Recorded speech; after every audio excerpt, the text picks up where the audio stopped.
જો ઉજ્જવલભાઈ બી vlog shoot કરે છે.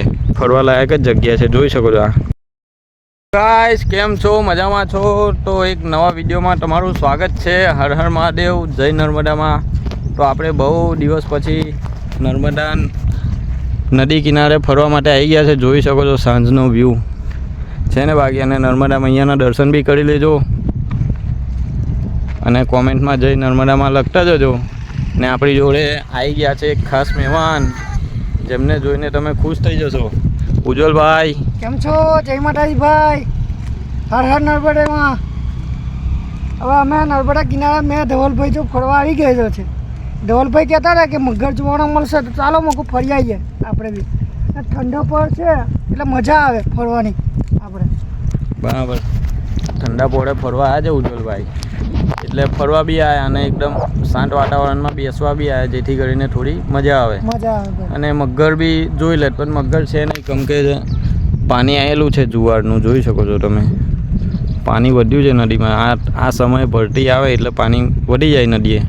કેટલું મસ્ત પાણી હલે છે, તો વ્યૂ બી કેવો આવે છે ને એકદમ સાંજનો સમય એટલે ઠંડક અને શાંતિ લાગે છે. જો ઉજ્જવલભાઈ બી વ્લોગ શૂટ કરે છે ને આ છે નર્મદા માનું મંદિર, તો તમે દર્શન કરી લેજો. તમારી બધી મનોકામના માતાજી પૂરી કરે એવી આપણે દિલથી પ્રાર્થના કરીએ છીએ. અને સુખ દુઃખ તો જીવનનો એક પાર્ટ છે, બરાબર. તો બહુ ટેન્શન લેવાનું નહીં. જે વસ્તુ જે સમયે થાય એ બરાબર જ થાય. બાકી માથે ટેન્શન લેવાથી કોઈ કામ થતું નથી, બરાબર. એટલે ભગવાનને શું કહેવાય, ભગવાન પર વિશ્વાસ રાખીને યોગ્ય સમયની રાહ જોવાની, બરાબર. એ સમયે કામ થઈ જાય.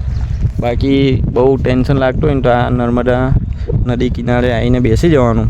આ બી એક ફરવા લાયક જ જગ્યા છે, જોઈ શકો છો. આ બધો એરિયો છે, તમે શાંતિથી બેસી શકો છો. આવી જગ્યા છે, ત્યાં પણ આવી મોટી જગ્યા છે. આ રીતે તમે ફરી શકો છો, એન્જોય કરી શકો છો લાઈફ.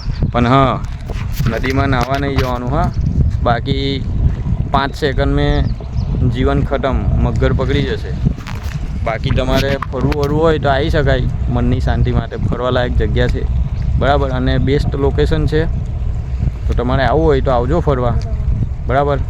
હર હર મહાદેવ, જય નર્મદામાં. વિડીયો ગમે તો લાઈક કોમેન્ટ કરતા જજો અને વધુમાં વધુ સપોર્ટ કરજો, બરાબર. લાઈક કરો, ફોલો કરો અને યુટ્યુબમાં જોતા હોય તો સબસ્ક્રાઈબ સૌથી પહેલાં કરજો.